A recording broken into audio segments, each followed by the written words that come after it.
ରାଜ୍ୟରେ ପ୍ରବଳ ବର୍ଷିବ, 24 ତାରିଖ ଯାଏଁ ପୂରା ଓଡ଼ିଶାକୁ କାଳବୈଶାଖୀର ଆଲର୍ଟ ଜାରି।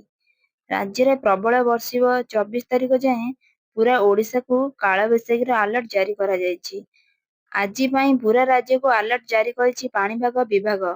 ମୟୂରଭଞ୍ଜ ଏବଂ ବାଲେଶ୍ୱରରେ ପ୍ରବଳ ବର୍ଷା ନେଇ ଚେତାବନୀ ଜାରି କରାଯାଇଛି। କିଛି କିଛି ସ୍ଥାନରେ ଘଣ୍ଟା ପ୍ରତି 40ରୁ 50 ଏବଂ କିଛି ସ୍ଥାନରେ 50ରୁ 60 କିଲୋମିଟର ବେଗରେ ପବନ ବହିବା ସମ୍ଭାବନା ରହିଛି। ଆସନ୍ତା 24 ତାରିଖ ପର୍ଯ୍ୟନ୍ତ ବିଜୁଳି ଘଡ଼ଘଡ଼ି ସହ ବର୍ଷା ପବନ ପାଇଁ ଆଲର୍ଟ ଜାରି କରିଛି ଆଞ୍ଚଳିକ ପାଣିପାଗ ବିଭାଗ କେନ୍ଦ୍ର। ପ୍ରବଳ ପବନ ପାଇଁ ସମୁଦ୍ର ଅଶାନ୍ତ ରହୁଥିବାରୁ ସମୁଦ୍ର ମଧ୍ୟକୁ ନ ଯିବା ପାଇଁ ମତ୍ସ୍ୟଜୀବୀଙ୍କୁ ପରାମର୍ଶ ଦିଆଯାଇଛି। ଆସନ୍ତା 7 ଦିନ ପର୍ଯ୍ୟନ୍ତ ତାପମାତ୍ରାରେ କୌଣସି ପରିବର୍ତ୍ତନ ହେବ ନାହିଁ। ସୂଚନାଯୋଗ୍ୟ, କିଛି ଦିନ ପୂର୍ବରୁ ମଧ୍ୟ ଆଲର୍ଟ ଜାରି କରାଯାଇଥିଲା। ସାରା ରାଜ୍ୟରେ ବର୍ଷିବ ବୋଲି ସୂଚନା ଥିଲା। ପୂରା ଓଡ଼ିଶାକୁ ଜାରି ହୋଇଥିଲା ୟେଲୋ ଆଲର୍ଟ। କାଳବୈଶାଖୀ ନେଇ ପୂରା ଓଡ଼ିଶାକୁ ଜାରି କରିଥିଲା ଆଞ୍ଚଳିକ ପାଣିପାଗ ବିଭାଗ କେନ୍ଦ୍ର।